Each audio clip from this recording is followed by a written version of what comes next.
The Tissot PRX has been out now for a couple of years. So, in today's video, we're going to answer the question, is it well made or is it overhyped? Let's roll the credits and find out.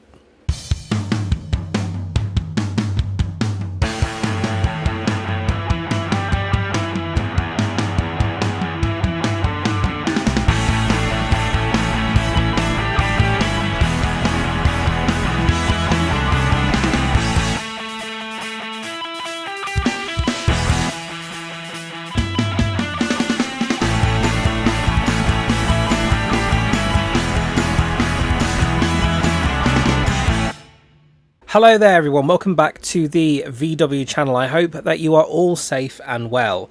And before we begin the review today, I want to thank you all from the bottom of my cold, cockled heart.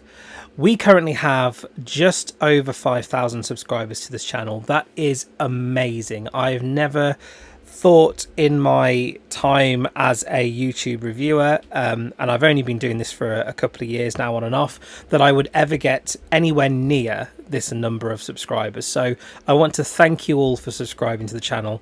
If you haven't yet, please feel free to subscribe. We have plenty of videos coming up. We review watches on here, we do top 10 lists, and we also look at the history of horology as well, and we look at some really interesting subjects. But today we're going to be having a look at the Tissot PRX. And one of the big questions I've had on my mind since this watch has come out is this overhyped or is it a really good watch? Well, I'm going to cut the story short right here. In short, this is a fantastic watch. There you go, roll credits. Just joking. If you want to see the full review of it, then listen on, because I think there's a lot that this watch has to offer, but there are certain conditions as well, and there are certain things that I feel that you as a buyer should look out for.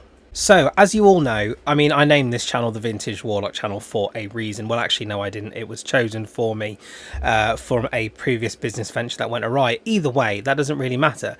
The fact that I put vintage in the title means that I am often inspired by a lot of vintage style watches or vintage watches. And so the Tissot PRX really stood out to me from the beginning. This watch is really based on a good 70s design. It's based on the Tissot C-Star from 1978, and if you look at some of the original versions of the PRX that came out, the quartz versions, it is a very faithful reproduction of this watch. Now, there's lots of different styles for the PRX for you to choose from. First of all, this is an integrated watch, so this means that it has a case and an integrated bracelet that you can then put on and wear. So as such, you have to be very particular with the size of the watch that you're going for. If you have a bigger wrist, absolutely please go for the 40mm, or if you've got a bit more money, they have a automatic chronograph movement, which is a 42mm version. If you have a smaller wrist, you can get a 35mm quartz model. It's quartz only at the minute.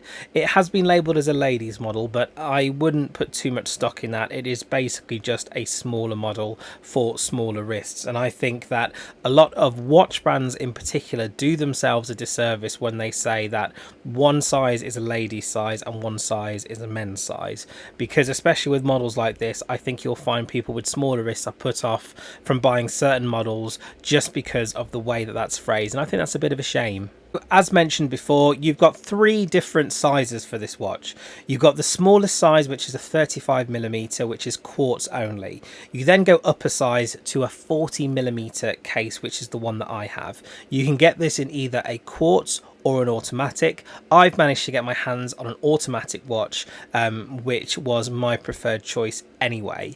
You then can opt for a 42mm case, which is an automatic chronograph, and that retails at around $1,500.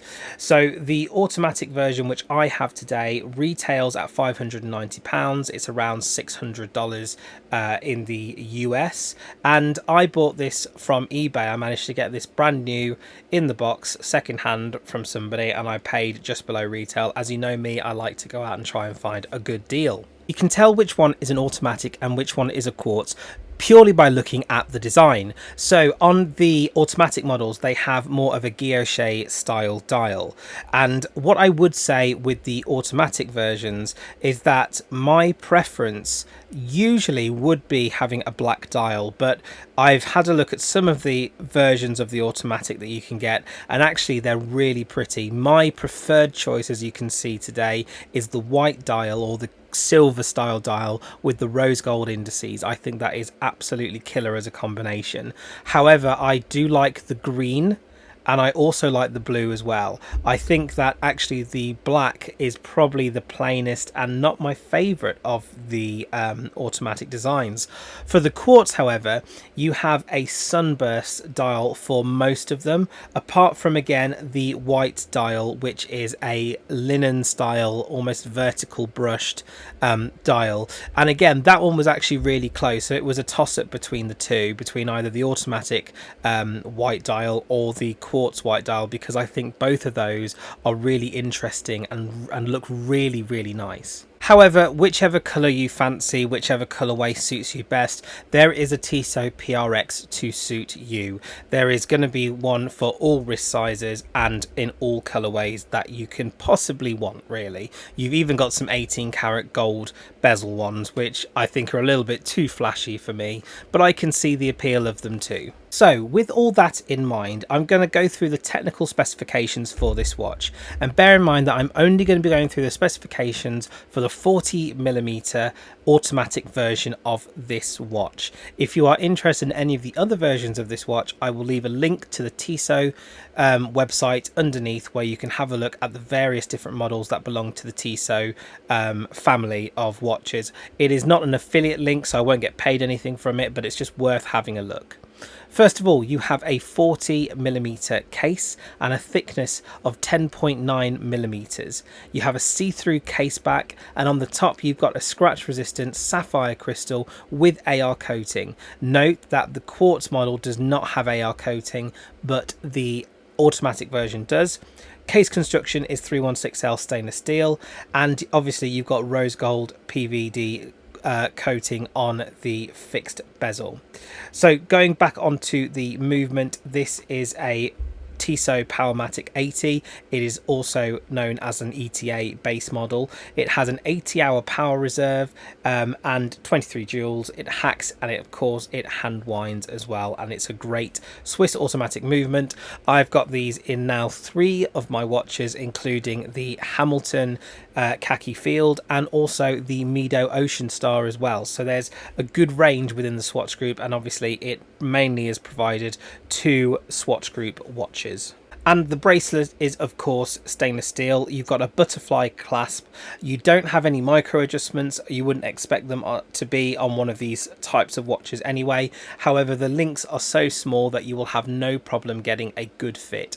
I have a 7¼ inch wrist, and I was able to remove 3 links to get my perfect fit, and I'm able to wear this one slightly looser as well as a result. The strap is interchangeable, so you can get quick release on them. That seemed a little pointless to me until you realise that Tissot do a leather strap for this as well. However, I feel that the leather strap are only really going to work on the blue dial and the black dial. You won't really be wanting to swap them over unless they find rubber straps of different colours that you can potentially put on further down the line. Overall, this watch is absolutely solidly made. It is a great Swiss piece from a big brand within the Swatch Group of watches. Now, previously I've mentioned that I really love my Hamilton khaki field. I'll leave a link to it in the description below and at the end of this video for you to watch. And I've often said that that watch as well is pretty much what I would consider to be, you know, my perfect everyday watch. However, after wearing the Tissot PRX now for a couple of weeks, I'm really starting to come round to having the PRX actually as being my perfect everyday watch. It is a little different, and I bought the white dial because it makes it more summery as well, and I feel that that actually adds a little bit of a different dynamic to my watch collection. I usually go for the darker dials, and having something that's a little lighter but has something else about it, I feel sort of adds an extra dimension to my collection. But I've also been wearing this watch during autumn and not during summer, and I still find this watch, you know, works quite well with my wardrobe, for lack of a better phrase, and what else I tend to sort of have within my collection as well. It sort of brightens it up, and I can't help but smile when I have that watch on the wrist, and that is the most important thing as a watch collector. The dial itself is really nice, and I have to say this is the reason why I went for the automatic version over the white linen dial. Now, there's nothing wrong with the white linen dial, I just think that the little extra touches that you get with the automatic version just make that more of a home run for me. So first of all, you've got the guilloche style dial, you've got batons throughout, rose gold batons all the way through, which really help this watch stand out. You've actually got a beveled edge around the date window as well, which again is in rose gold, and the hands are all rose gold as well. So you've pretty much got that block of colour. You've either got the silvery white dial or you've got the rose gold indices as well. There is a minute track on this watch, and it is printed around the outside, and the only other pieces of text that you've got is Tissot 1853 at the 12 o'clock. As we all know, Tissot love to tell everyone how long they've been going for. And then underneath you've got the word PRX, and underneath that Powermatic 80. In an ideal world, what I probably would have done is got rid of the Powermatic 80. We all know that it's a Powermatic 80, you know, you don't really have to celebrate it, and maybe just have left the PRX on there. By the way, PRX stands for Precision Reliable, and the X is the Roman numerals for 10, which means that that offers 10 atmospheres or 100 meters water resistance, which makes this watch, as I've mentioned before, a perfect everyday watch. So the Tissot PRX is a great watch, and I don't think it really matters which version of it you buy, whether you buy the automatic version, the quartz version, the smaller size, or the chronograph. So long as you've got the wrist to pull it off in terms of the sizing of the watch, I think you've got a really good watch here. It offers so much bang for your buck, and I feel that Tissot really have hit a home run here. So this watch has really been hyped up, and I don't feel that it's overhyped. I feel that the hype is properly justified. But guys, what do you think of the Tissot PRX? Do you own one? Have you seen people with one? Have you seen any other reviews online as well? There have been lots of reviews. Leave them in the comments below. We'll have a conversation about it. If you haven't already, please don't forget to like, share and subscribe. I've got a couple of other videos that you should watch as well, and I've got links to my Instagram pages too. Guys, take care of yourselves, and I will see you all in a future video.